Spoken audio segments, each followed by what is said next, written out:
Peace. What a powerful word, what a profound desire. And yet for so many who find themselves ensnared in the sinister web of trauma bonding, peace feels as distant as the stars. Today, I invite you to join me as we journey into the dark corners of this treacherous bond. A bond that doesn't tether you to love, but to suffering. A bond that slowly erodes your essence, leaving you questioning not just your choices, but your very worth. Picture this. You, an ordinary person with a decent heart, suddenly find yourself trapped in a macabre dance with a master manipulator. They lead, you follow, but the rhythm isn't steady. It's jagged, unpredictable. One moment they pull you close with promises of love and validation. The next they push you away with cruelty so sharp it cuts your soul. You think to yourself, what did I do wrong? And that, my dear friends, is their greatest triumph, making you believe that you are the problem. But let us be clear, you are not. No decent person would willingly sign up for this torment. It is their manipulation, their pathology that ties you to them, knot by knot, wound by wound. Let me tell you what happens to a decent soul caught in the jaws of this unholy bond. First, it steals your clarity. You become a stranger to your own truth. One day, you're convinced of your right to happiness. The next, you're apologizing for existing. Second, it robs you of your voice. You learn to stay silent, to walk on eggshells, to avoid their wrath. Your words, once a source of power, become muted, replaced by a constant inner monologue of, don't upset them, don't upset them. Third, it isolates you. Slowly but surely, the narcissist cuts you off from the lifelines of friends, family, and reality itself. They become your world, your compass, even as they spin you in circles. And finally, it plants the seed of self-doubt so deeply that you begin to water it yourself. Am I broken? Am I unlovable? These are the questions you find yourself asking at 3 a.m., staring at a ceiling that offers no answers.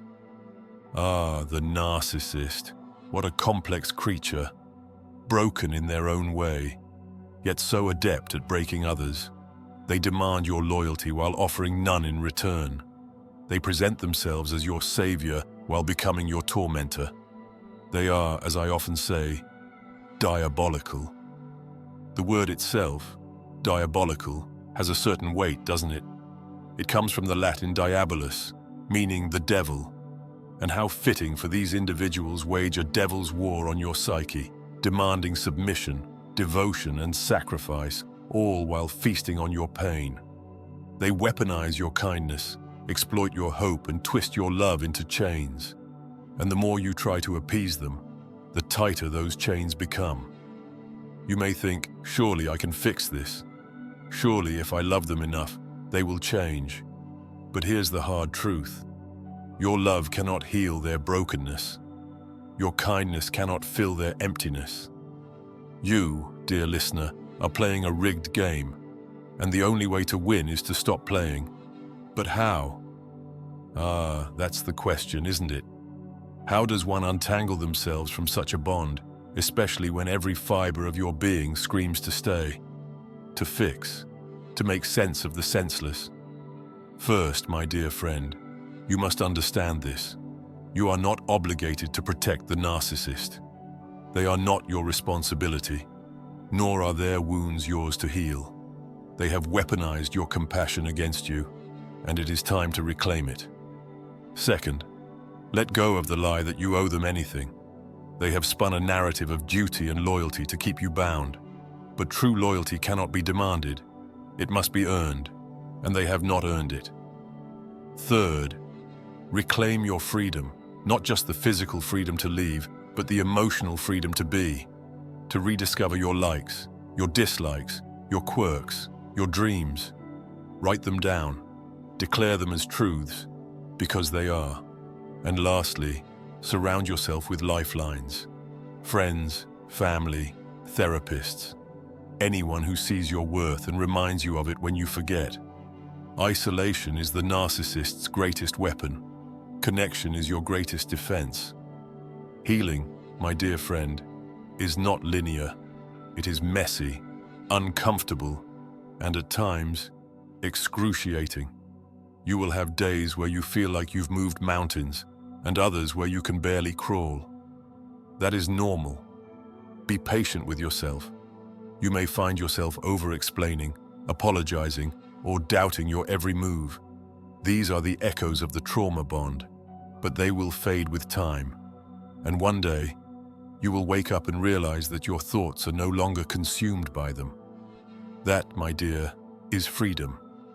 To those of you listening, let me leave you with this. Decency is not a weakness. Kindness is not a flaw. The fact that you were vulnerable enough to love, even in the face of cruelty, speaks to your strength, not your failure. But now, it is time to turn that love inward, to love yourself fiercely, unapologetically, and with the same devotion you once gave to them. Because you, my friend, are worth it. So let us say this together. No more. No more walking on eggshells. No more justifying their abuse. No more sacrificing yourself on the altar of their ego. It is time to step into the light, to reclaim your peace, and to live, not in their shadow, but in your truth. And what a magnificent truth it is.